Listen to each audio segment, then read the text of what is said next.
Hello. In this week's Torah portion, Lech Lecha, we learn that Abraham and Sarah are unable to have children. So Sarah asked Abraham to have intercourse with her maid, Hagar. Quote, "I beg you, go into my maid Hagar. Perhaps I can obtain children through her." And Abraham listened to the voice of Sarah. Unquote. So Hagar gets pregnant and quickly becomes very contemptuous and impertinent towards her mistress Sarah. So a very angry Sarah runs to her husband Abraham and says to him, quote, "This is all your fault." Unquote. Exactly why this was Abraham's fault is left as an exercise for the reader. What I would like to focus on today is the notion of surrogate motherhood, which is the role Hagar was asked to play. Modern advances in medicine have given us new ways to help infertile couples. Abraham had to physically sleep with a maid to use her as a surrogate mother. Today, the sperm of the father can be used to artificially inseminate the surrogate mother so she doesn't even have to meet the father. This reduces the possibility of unwanted entanglements later. After all, the Torah tells us that after Sarah died, Abraham married a woman named Keturah and had 6 sons by her. But the Midrash tells us that Keturah was none other than Hagar herself. So he had formed an attachment to her and went back to her. Today there's also in-vitro fertilization, where the wife's egg and her husband's sperm are used in the laboratory to create an embryo, which is then implanted into the womb of the surrogate mother. The parents are then the biological parents of the child. The surrogate mother is only the carrier. If the wife cannot produce eggs, the egg of another woman can be used, perhaps the wife's sister, to ensure a genetic link. The embryo might also have been produced by another couple, unrelated to the one trying to have children. Sperm can also be collected and stored for later use. There are many ethical and legal issues involved. Should the surrogate mother be paid a fee in addition to being reimbursed for her expenses? Is this an acceptable profession, or is she being exploited? Is it just a job, or a dark hybrid of prostitution and slavery? Should we allow the rich to hire the poor to have their children so they don't have to endure pregnancies? What if the surrogate mother wants to abort the fetus? What if she refuses to abort a defective fetus? What if she refuses to follow the diet and behavior requested by the parents? What if she decides to keep the child? Who's the real mother? Who's responsible if she develops complications in pregnancy or even dies in childbirth? What if the parents refuse to take the child?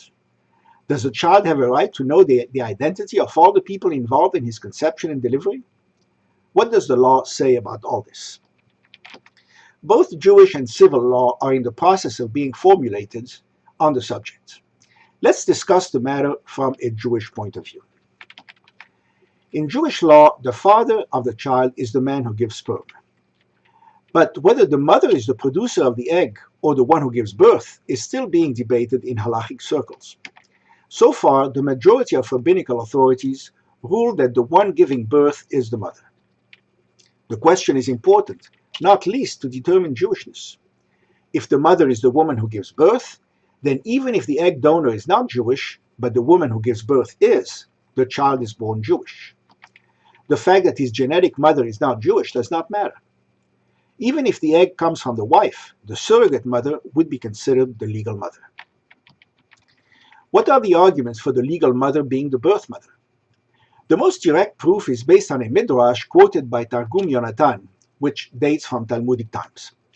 It says that Dinah, Jacob's daughter, was conceived in Rachel's womb and Joseph in Leah's womb, but that God switched the embryos so Rachel could give birth to a son, Joseph.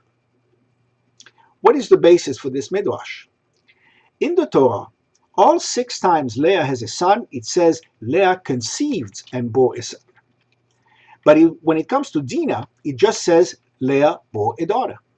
Here's the text, with only what's relevant to the point. Quote, "And Leah conceived and bore a son, and called him Reuben. And she conceived again, and bore a son, and called him Shimon. And she conceived again and bore a son and called him Levi. And she conceived again and bore a son and called him Yehuda. And Leah conceived and bore Jacob a fifth son, Issachar. And Leah conceived again and bore Jacob a sixth son, Zebulun. And afterwards Leah bore a daughter and called her Dinah. Unquote. It does not say that Leah conceived Dinah.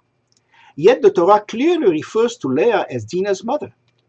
So we learn that she who gives birth is the mother, not she who produced the egg. But this is only a midrash, a homiletic story told by the rabbis to illustrate their teachings. A midrash is not supposed to be the basis of Jewish law. But other ancient sources support this view. The Talmud, definitely concerned primarily with law and not parable, says, quote, Rava said, if a pregnant Gentile woman converts to Judaism, her child does not need to convert to be considered Jewish. Unquote. Some interpret this to mean that she who gives birth is the legal mother. But it's not so simple. The Ramban, Nachmanides, says that the child is Jewish only because he went to the mikvah along with the mother, in her womb, not because she gave birth to him. He is a Jew by birth, but a pre-birth convert. Others, including the Vilna Gaon, disagree. The Talmud also says, quote, Rabbi Aha said, when Esther's mother became pregnant with her, her father died. When she was born, her mother died. Unquote. Some interpret this as saying Esther's mother did not become her mother until Esther was born. Also in Judaism, the firstborn is called Peter Rehem, the one who opens the womb. Thus, opening the womb for birth is significant to determine status, at least firstborn status. More generally, the Midrash says that, quote, Rabbi Levi said in the name of Hama ben Hanina, if someone begins to perform a commandment and does not complete it, and someone else comes and completes it, the one who has completed it gets the credit. Here, the one who completes the task is the birth mother, so she is the mother. But again, it's a midrash. Also, women are not commanded to have children, only men are. So it's not clear this teaching solves the problem. One can also argue, from a practical standpoint, that you always know who the birth mother is, but the identity of the conception mother may be uncertain. But the Talmud can also be used to say that conception, not birth, determines the mother. It asks, if one takes the fetus from the womb of one animal and places it in the womb of another animal, who is the mother? Apparently they could do that with animals back then. They discuss this because there are special laws for firstborn animals. The sage's answer is teku, which is equivalent to we do not know. But the Rambam Maimonides rules that the first animal is the mother if the transfer occurs after 40 days from conception, implying that conception, not birth, defines the mother, at least after the first 40 days. As far as ethics is concerned, Judaism allows surrogate motherhood in principle, but on a case-by-case basis. The mitzvah of assisting people in need, in this case a childless couple, and the mitzvah for the husband to be fruitful and multiply must loom large in the decision. The Israeli rabbinate allows it, provided the process is overseen by a committee, which must include a rabbi, provided the surrogate mother is unmarried to avoid possible charges of adultery and bastardy, provided there is demonstrated need, provided the child is formally adopted to avoid legal challenges later, provided the records are kept to ensure the child does not marry a prohibited relative later in life, and provided all involved are Israeli citizens, to prevent abuse of women from third world countries. One issue of concern is certifying paternity. If a baby is conceived naturally, the husband is automatically assumed to be the father. But for a test tube baby, this assumption cannot be made. Therefore, some rabbis require a supervisor to the process to make sure the sperm comes from the father, a requirement not unlike kashrut supervision. Laboratory staff cannot fill that role because of possible conflicts of interest. This may create issues of modesty.